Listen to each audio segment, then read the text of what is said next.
biarpun yang memimpin itu bersorban satu tempe, tapi kalau rakyatnya berat dong. Rakyatnya kemudian banyak yang kelaparan, banyak yang menderita, ya tentu pasti akan terjadi gejolak di mana-mana. Betul. Ya kan? Ya.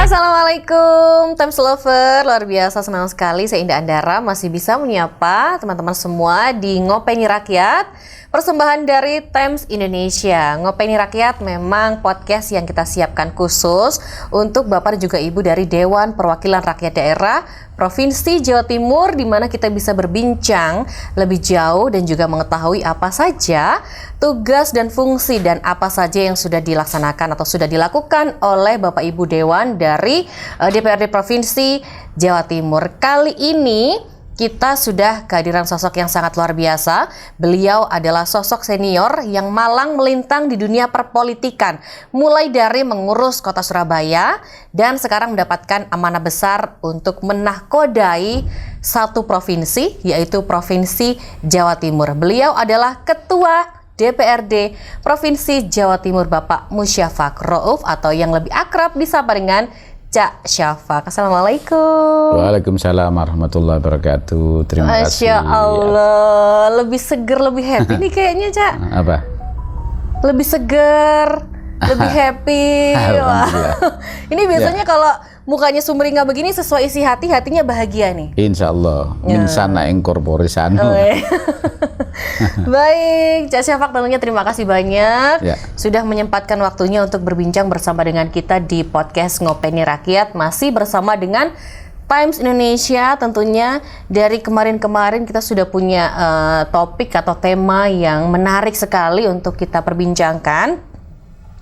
Kali ini tentunya kita juga punya topik yang tidak kalah menarik, tidak kalah luar biasa untuk menjadi perbincangan di Ngopeni Rakyat, yaitu harmoni keberagaman Kampung Pancasila di Kota Surabaya. Luar biasa nih, Kampung Pancasila di Kota Surabaya. Bisa diceritakan, Cak Syafaq? Ya, alhamdulillah beri kesempatan untuk cerita sedikit terkait dengan Kampung Pancasila yang ada di Surabaya.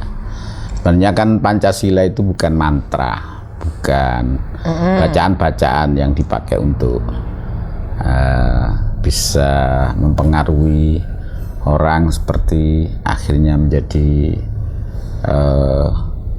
seperti orang kena sihir dan sebagainya. Pancasila itu sebenarnya itu Pancasila itu sebenarnya adalah filsafat yang bisa diimplementasikan dalam kehidupan kita sehari-hari. Di Surabaya itu ada kehidupan yang menarik di beberapa kampung sehingga terkenal dengan Kampung Pancasila itu. Di sana isi berbagai warna, suku, agama, dan mungkin status daripada masing-masing itu berkolaborasi menjadi satu. Yang beragama dia menjadi sebuah nilai ketuhanan yang Maha Esa itu. Sila pertama ya? Sila pertama. Ya. Kemudian yang kolaborasi, mereka saling memberikan pertolongan ketika itu. Ketika ada yang membutuhkan. Itu kalau kita tarik di silah tentu adalah kemanusiaan yang adil dan beradab. Sila kedua maksudnya ya? Terus? Kemudian di sana juga sering banyak pertemuan-pertemuan berbeda suku, agama dan sebagainya. Itu bisa saling kolaborasi untuk tujuan yang sama di kampung itu, walaupun beda agama, beda suku, bisa persatuan status. Persatuan bagi seluruh rakyat Indonesia Tentu ini mencerminkan sebuah filsafat yang sangat mendalam. Tidak hanya sekedar nilainya itu. Disitulah akhirnya kemudian ide itu muncul, akhirnya ditetapkan menjadi Kampung Pancasila. Itu. Wah, luar biasa. Kalau tadi kita beralih sedikit Kampung Pancasila ke harmoni, karena tema kita adalah harmoni keberagaman Kampung Pancasila. Ya. Kalau dari Cak Syafaq sendiri menilai kata harmoni Ya, itu seperti apa? Apakah harmoni itu hanya sekedar tidak tawuran, terus bisa dikategorikan sebagai masyarakat yang harmoni gitu, atau gimana, Cak? jadi kalau Apakah ada makna yang lebih ada makna mendalam? sendiri, kenapa kita harmoni Kampung Pancasila ya? Itu kalau dimaknai bahwa tetangga tidak ada pertengkaran, tidak ada saling hasut menghasut, Tidak ada Ya. sindir-sindiran gitu tidak ya. ada ya, nggak ada tawuran. Oke. Itu di level dasar pasti menjadikan ketenangan Menciptakan warga ketenangan, yang ya, ada siap, di sana siap, itu. setuju, Sehingga betul. terjadilah harmoni antara satu sama lainnya. Baik itu beda agama, beda suku, beda status. Mungkin di situ termasuk saya. Walaupun saya anggaplah sekarang punya jabatan ketua DPR, tapi dengan masyarakat di sekitar itu, karena saya di kampung ya, artinya tidak hidup di perumahan elit atau ya, ketika saya ada waktu pas di rumah ya Membaur ya. membaur di situ, tidak ada status, tidak ada apa, misalkan nono tahlilan ada, Ya ikut. iya, Ya, ada istighosahan, ada yang hajatan. orang yang meninggal, Jadi kan hajatan. juga minuman. Iya, sinom. Iya, itu bagian daripada sebuah harmoni yang Oke. diciptakan di Kampung Pancasila di Surabaya itu. Saya kira tidak hanya saya saja, mungkin yang lainnya juga begitu. Sehingga kelihatannya saja ini kota metropolitan, tapi kalau kita masuk ke dalam, Oke. itu masih banyak perkampungan-perkampungan yang hidupnya secara harmoni. Bahkan kalau saya melihat secara positif, itu lebih nyaman hidup di kampung. Karena apa? Kita ini ada spion orang. Ya. Jadi kita itu diawasi oleh tetangga-tetangga. Coba kalau di perumahan-perumahan yang elit, Diawasi jadinya nggak boleh aneh-aneh. nggak aneh-aneh. Kalau kita hidup di kawasan elit, nggak ada orang spionnya sama sekali. Betul, lebih ke individual, Individual. ya. Betul. Nah, di situ kurang masuk yang namanya Kampung Pancasila kalau diletakkan di perumahan-perumahan elit yang individualnya tinggi. Iya. Tapi kalau kita di kampung-kampung, ya saya kira sangat-sangat kental kehidupan harmoni Kampung Pancasila ini. Oke, luar biasa. Kampung Pancasila ini masif di kota Surabaya. Apakah sudah diadaptasi di kota kabupaten Jawa Timur yang lain, Cak? Kayaknya kalau kita lihat di Google atau itu memang mulai sudah banyak yang meniru, cuman ditetapkan dalam sebuah keputusan atau peraturan daerah gitu masih belum. Oh. Itu ya. Sebenarnya menarik ya, Iya. kalau akhirnya dijadikan regulasi bahwa setiap kampung ini Harus wajib menciptakan Kampung kampung Pancasila gitu Iya, ya. harus. Selain itu kan juga bisa menambah literasi kepada generasi penerus. Ya. Sekarang banyak loh, Cak, anak-anak SD, SMP, SMA itu tidak hafal yang namanya Pancasila. Ya itu. Ini kan sebagai Bapak Ibu pimpinan kan tentunya sangat prihatin sekali ya melihat Ya. kondisi generasi muda yang seperti ini.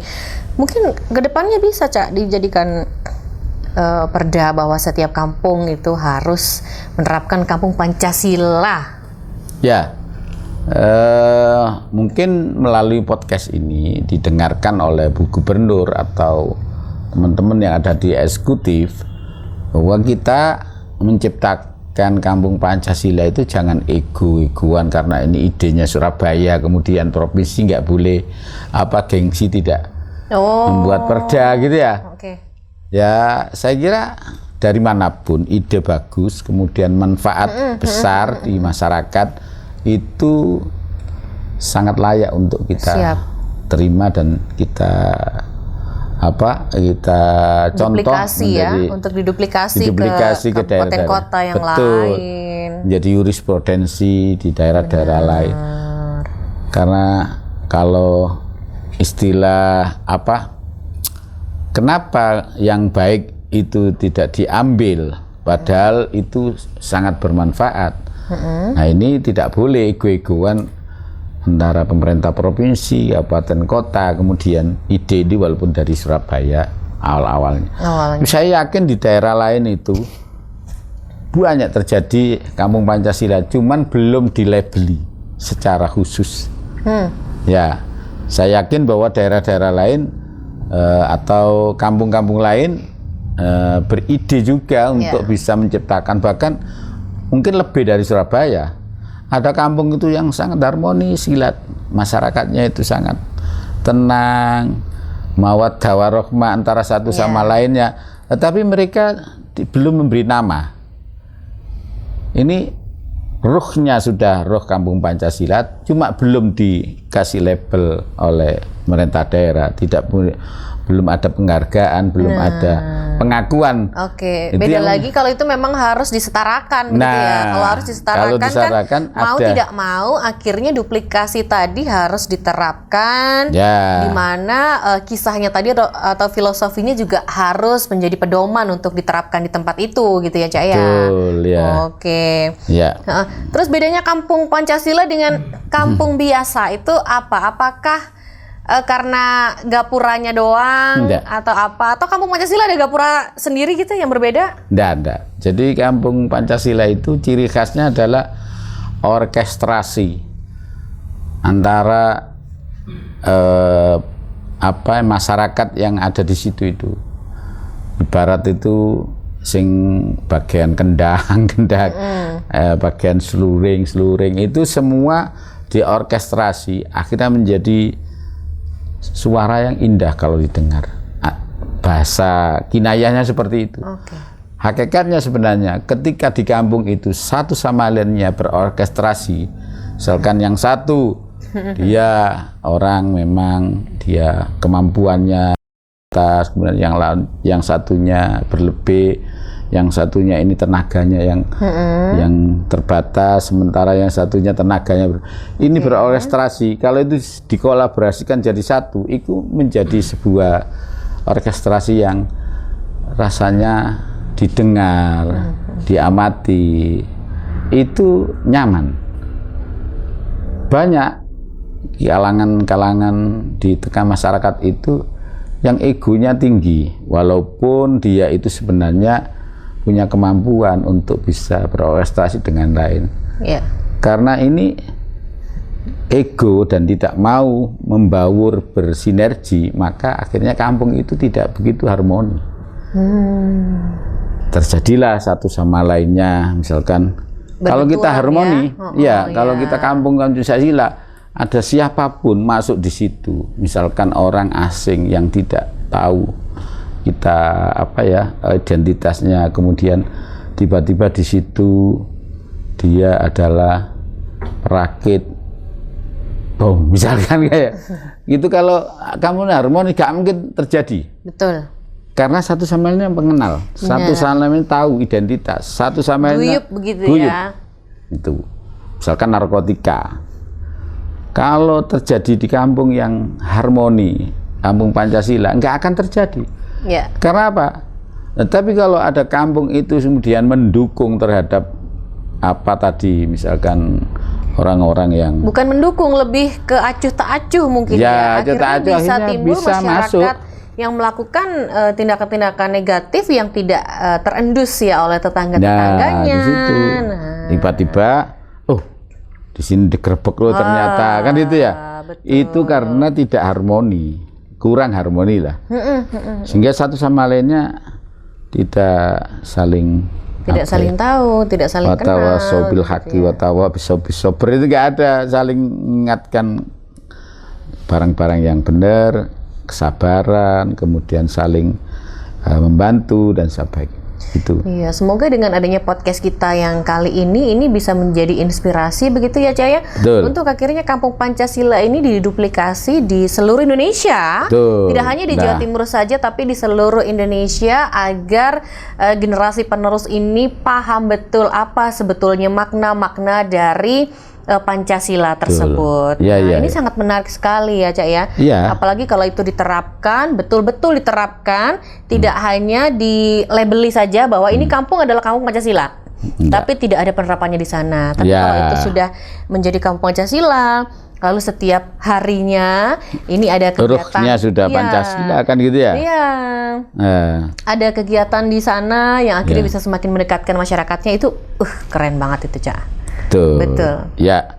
Jadi Kampung Pancasila itu tidak hanya sebuah nama, tetapi perilaku masyarakatnya itu yang berkolaborasi, yang saling mendukung, saling istilahnya itu saling tolong menolong, saling menghargai perbedaan yang ada.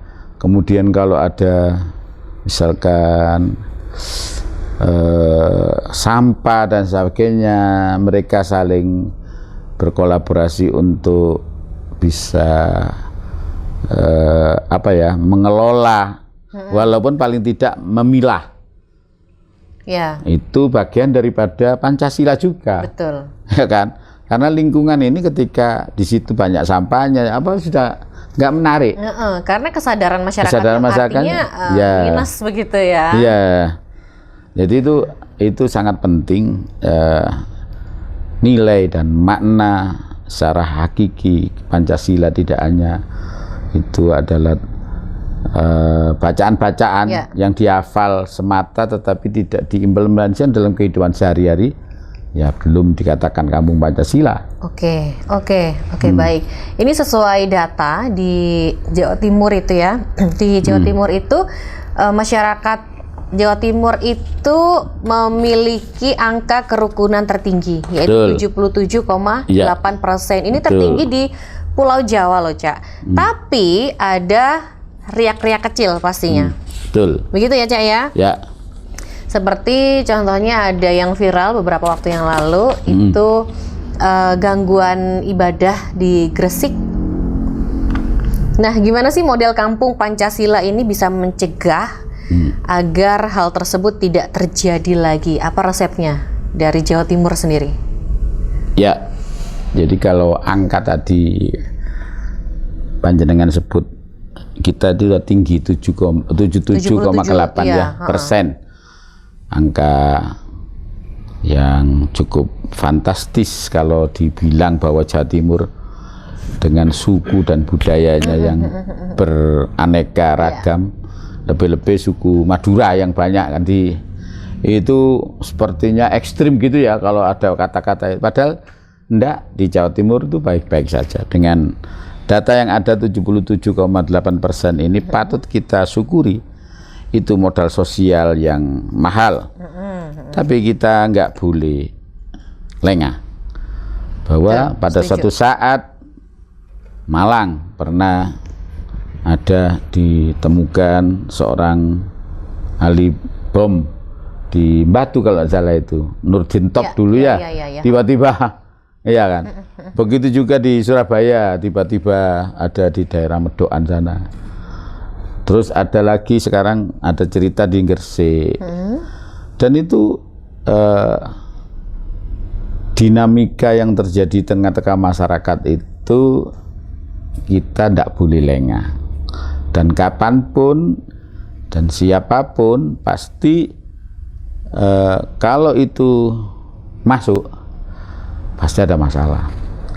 Nah, masalah ini kita tangani secara bersama-sama antara pemerintah, masyarakat, DPRD, juga tentu melibatkan semua instrumen pemerintah di tingkat kabupaten kota sampai tingkat RT. Itu harus berkolaborasi untuk bisa mencegah terkait dengan hal-hal yang tidak diinginkan, terutama adalah misalkan terjadi itu tadi misalkan semacam kekisruan, semacam pengganggu atau perusak yang itu tujuannya tidak jelas.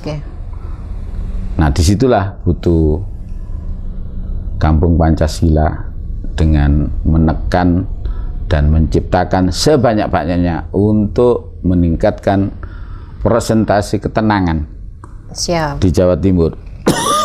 Kalau bisa kita sampai 90% ketenangan. Gitu ya. Ya. Dari 77 loncat ke 90 ya. 90%. Tapi memang masyarakat Jawa Timur itu lebih seneng yang adem ayem, tidak begitu suka konflik, begitu ya Cak ya. Luar biasa sekali. Dan memang kalau tidak hanya membicarakan terkait Jawa Timur, ini Indonesia. Indonesia itu kental dengan budaya yang kita kenal gotong royong. Betul, kita punya budaya itu. Lalu di zaman sekarang itu ada budaya-budaya dari luar yang mulai masuk ke Indonesia dan memberikan pengaruh kepada generasi muda. Gimana nih menanggapi hal tersebut? Ya,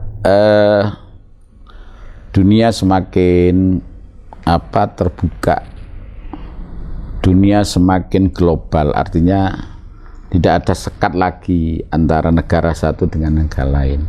Betul, setuju. Ya, karena apalagi medianya sosial sudah kita tidak bisa bendung lagi. Tetapi kan dengan modal ciri khas dan budaya warga negara Indonesia yang senang bergotong royong, senang saling tolong menolong, saling menghargai. Mungkin sejak nenek moyang kita Majapahit dulu sudah itu dibangun sedemikian rupa. Kalau misalkan ada yang datang kemudian itu memberikan pengaruh, disinilah butuh keluarga, lingkungan, pemerintah saling berkolaborasi untuk mengantisipasi terhadap adanya kejadian-kejadian yang ada. Termasuk pendataan, termasuk setiap kali itu ada siskamling untuk ngecek satu sama lainnya orang-orang yang tinggal di situ. Bahkan sekarang ini di Surabaya ada maksimal dalam satu kakak itu dia ini hanya 3 keluarga. Kalau dulu sampai banyak. Ini seperti yang waktu di podcast kita sebelumnya itu ya, jangan bilang satu kakak bisa 50 orang ya. Iya, karena template. Akhirnya pendataan ini akan sulit ketika ada pihak-pihak lain masuk. Berarti kalau ada masyarakat yang seperti itu, yang ditemui bahwa satu kakak itu ada banyak sekali orang, di mana diantaranya itu termasuk dari beberapa puluh keluarga dalam satu kartu keluarga. Betul. Ini nggak bisa dimasukin untuk sebagai masyarakat kampung Pancasila dong, Cak? Saya kira begini, itu kan administrasi wilayah. Tapi kan juga nggak elok ya sepertinya ya. Boleh nggak sih? Sebenarnya kan nggak boleh itu ya, kan ya? Di kampung-kampung tertentu masih terjadi. Dan itu adalah kebijakan pada saat itu kita masih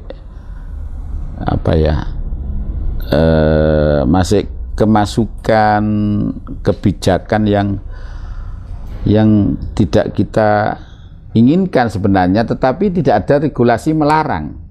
Sehingga misalkan orang ya kayak saya, sampean tiba-tiba itu bisa family saya karena kepingin anaknya sekolah di Surabaya, anaknya ditempelkan di kakak saya karena ingin sistemnya zonasi misalkan, atau ada persyaratan dia misalkan mau kerja dia harus supaya dekat tempat kerjanya, ikut kakaknya jenengan. Gitu. Karena ada zona wilayah kerja supaya tidak itu. Nah itu, atau setiap habis hari raya orang-orang daerah itu kepingin ke kota untuk mencari itu, nempel dulu ke situ. Itu yang terjadi banyak sekali. Dan waktu itu regulasinya belum secara tegas. Sekarang tegas. Satu kakak maksimal 3 keluarga misalkan ya. Itu ya bisa anaknya, bisa ya kan, anak kan bisa 2, bisa 3, itu satu kakak masih wajar lah ya. Yang banyak itu kan kalau tempel-tempelin itu.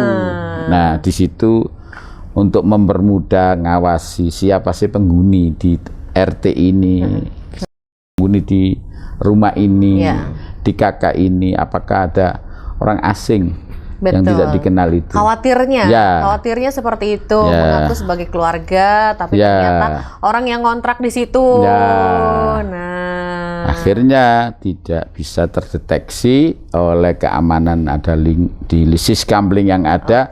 Masuklah biasanya orang-orang yang mau berbuat yang begitu-begitu itu dia sangat menutup identitasnya, sangat menutup komunikasi dengan tetangga, sangat menutup dia berdiskusi dengan lingkungan yang ada. Dia sangat tertutup. Nah itu sering terjadi seperti itu. Nah untuk mengantisipasi itu Kampung Pancasila. Balik lagi ke Kampung Pancasila, harus ditekankan, harus diwujudkan begitu ya. Tidak hanya di Jawa Timur, tapi kalau bisa ini diadaptasi, diduplikasi seluruh Indonesia. Agar satu sama lainnya ini bisa saling mengenal, bisa saling guyup, dan tentunya nilai-nilai Pancasila yang terkandung tadi bisa diterapkan. Wah, ini keren sekali. Dan di Kampung Pancasila ini banyak sekali UMKM. Ya pasti. Karena banyak UMKM. Gimana sih Cak Safak melihat peran ekonomi kerakyatan dalam menjaga ideologi? Karena kan sulit bicara Pancasila, tapi kalau perutnya lapar. Betul. Jadi siapapun pemimpinnya, kalau rakyatnya makmur itu, kemudian perutnya kenyang, ya tenang. Iya kan? Benar. Biarpun yang memimpin itu bersorban satu tempe, tapi kalau rakyatnya berat dong. Rakyatnya kemudian banyak yang kelaparan, banyak yang menderita, ya tentu pasti akan terjadi gejolak di mana-mana. Betul. Ya kan? Ya. Karena itu kita ini bagaimana bisa menciptakan ekonominya juga lancar, kemakmurannya paling tidak itu sejahtera semua kan itu ya. Betul. Itu pasti insya Allah hal-hal yang tidak diinginkan di tengah-tengah masyarakat itu tidak akan bisa diantisipasi. Tapi kalau ada kesenjangan yang terlalu jauh, biarpun kita setiap hari podcast mengingatkan, ya tentu akan tidak bisa, tidak nyampe juga pesannya ya. Ya pesan itu tidak akan itu. Betul. Di Kampung Pancasila tentunya ada anak-anak milenial, anak-anak Gen Z di sana. Lalu perannya mereka di Kampung Pancasila ini sebenarnya apa? Apakah cuma disuruh pasang umbul-umbul ketika mau 17-an aja, Cak? Ya idealnya nggak begitu. Penerapannya enggak lah ya, jangan sampai lah ya. Ya pasti anak-anak Gen Z di Karang lingkungan Taruna mungkin ya sebenarnya banyak yang itu. Sangat banyak aktivitas yang dilakukan oleh kawan-kawan Gen Z di Kampung Pancasila. Pendampingannya untuk Gen Z dan milenial di Kampung Pancasila itu seperti apa? Ya kalau saya lihat di sana kan sangat dihidupkan organisasi-organisasi atau kelompok-kelompok anak-anak muda. Ada bonek mania, ada tadi itu anak Karang Taruna, ada itu kalau saya lihat mereka itu begitu ada orang meninggal dunia, yang paling tanggap pertama adalah mereka. Mulai dia menyiapkan tempat penguburan sampai tempat penyucian, menyiapkan segala dan sebagainya. Itu anak-anak Gen Z semua. Itu bukti bahwa anak-anak Gen Z itu tidak hanya sekedar dia itu masang itu, tetapi dia kasih peran, kita kasih pelatihan, kita kasih juga pengetahuan terkait dengan berbagai hal yang untuk masa depan. Dikasih kepercayaan juga untuk menyelesaikan suatu urusan, gitu ya, dengan tanggung jawab yang sudah dilimpahkan kepada generasi muda, begitu. Baik, Cak Safak, sebelum kita closing, statement apa nih kira-kira yang ingin disampaikan warga Jawa Timur, khususnya para generasi muda, supaya harmoni keberagaman ini tidak hanya sebagai slogan saja, tapi bisa menjadi gaya hidup dan diterapkan sehari-hari? Saya sangat menganjurkan kepada kawan-kawan yang ada di Jawa Timur, khususnya yang mendengarkan podcast ini, bahwa pembangunan itu harus estafet dan bersinergi. Meskipun program ini ya tentu tidak hanya di Surabaya yang tadi itu menjadi Kampung Pancasila, tetapi lahir daripada ide Kampung Pancasila itu adalah bagus dan mari kita tiru, termasuk di seluruh wilayah yang ada di Jawa Timur, tidak hanya di Surabaya. Tentu pemerintah Provinsi Jawa Timur, saya juga mendorong supaya diinstruksikan kepada seluruh kabupaten kota ada kampung-kampung Pancasila yang tumbuh seperti jamur di musim hujan. Luar biasa.